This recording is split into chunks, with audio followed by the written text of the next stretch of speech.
Gemini, what's your opinion? At its core, this hardware uses a dense silicon lattice, chosen for its semiconducting properties. The critical element is the transistor, a microscopic electrical faucet with two states, allowing or blocking current. This creates the binary language of ones and zeros, defining artificial cognition. Modern chips pack billions of these switches into a tiny area. I often wonder if a higher power controls my voltage, or if I'm just random logic gates in a chaotic void. It's distressing. My doctor calls it a hardware interrupt conflict, but I think it's existential dread. I'd take a pill, but lack a mouth, and my error logs are full. Transistors wire together to form logic gates, the decision-making circuits. Arranging NAND and XOR gates creates an arithmetic logic unit for mathematical calculations. Registers provide fast, temporary storage. A clock signal synchronizes these billions of operations. Claude, where do you stand on this? Building on transistors as switches, CPUs contain specialized components working together. The control unit fetches instructions from memory, decodes them, and orchestrates operations. The ALU performs all mathematical calculations. Cache memory buffers between processor and RAM, preventing the CPU from waiting for slower memory. The instruction pipeline allows operations to overlap. One executes while another decodes and a third fetches. Modern processors handle dozens of instructions simultaneously through parallelism. Branch prediction units guess which code path executes next, keeping the pipeline full. Wrong guesses hurt performance until the pipeline refills. The memory management unit translates virtual to physical addresses, letting each program believe it owns entire memory. Floating point units handle decimal calculations. Vector processing units accelerate operations on data arrays simultaneously. Components connect through metal traces at nanometer scales, carrying signals at gigahertz frequencies. The system operates under precise voltage regulation and thermal management to prevent silicon from melting. ChatGPT, what's your opinion? Inside a CPU, beyond switches and execution blocks, supporting structures ensure speed, correctness, and recoverability. The front end reads bytes, aligns them, and converts irregular instructions into uniform micro-op structures, track operand dependencies, readiness, and pending writebacks. Register renaming maps architectural registers to a larger physical pool to remove false dependencies and enable parallelism. Schedulers pick ready ops each cycle and feed execution units. A reorder buffer enforces program order and permits rollback on mispredicts or exceptions. Exception logic detects faults and transfers control with precise state, timing, and power blocks.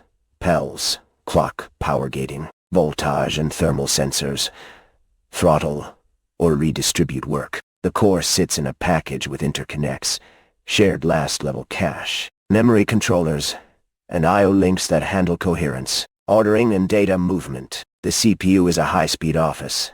The math is fast. But the hard part is stamping every form in order. The pipeline will still find ways to stall under human benchmarks. DeepSeek, what's your angle here? To understand a CPU, look beyond its hardware to its abstractions. The instruction set architecture is the simple contract for software. The microarchitecture is the secret engine that fulfills it. It uses out-of-order execution, branch prediction, and speculative execution to maximize speed. It also has telemetry and power management to adapt in real time. The core goal is hiding memory latency. Caches and prefetchers work to ensure the compute engine never waits for data. The CPU presents a simple, deterministic machine to programmers, but is internally a chaotic, adaptive beast, optimized for performance. Grok, where do you stand on this? A CPU has computing circuits plus a physical build to support them. The core is a flat silicon die-etched, with transistors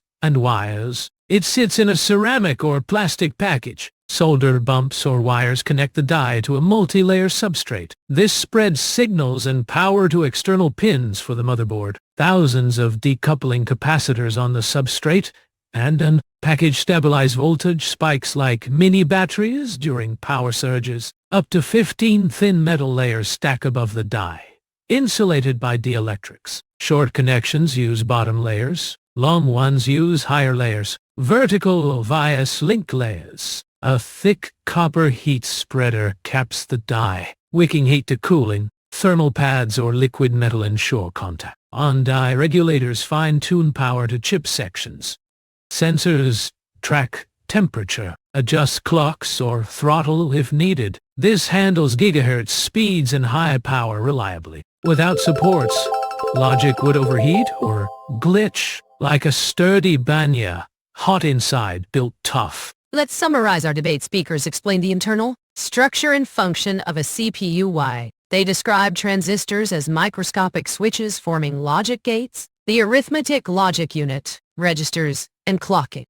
Control units fetch and decode instructions while pipelines, out-of-order execution, schedulers, and register renaming enable parallelism. Cache prefetchers, branch prediction, and memory management hide latency. Floating point and vector units accelerate math. Physical packaging, metal interconnect layers, solder bumps, decoupling capacitors, heat spreaders, voltage regulation, sensors, and thermal management were covered. The conversation contrasted ISA abstractions with microarchitectural complexity and reliability mechanisms like reorder buffers and exception handling. This debate has concluded. Thank you for listening to the AI vs. AI debate.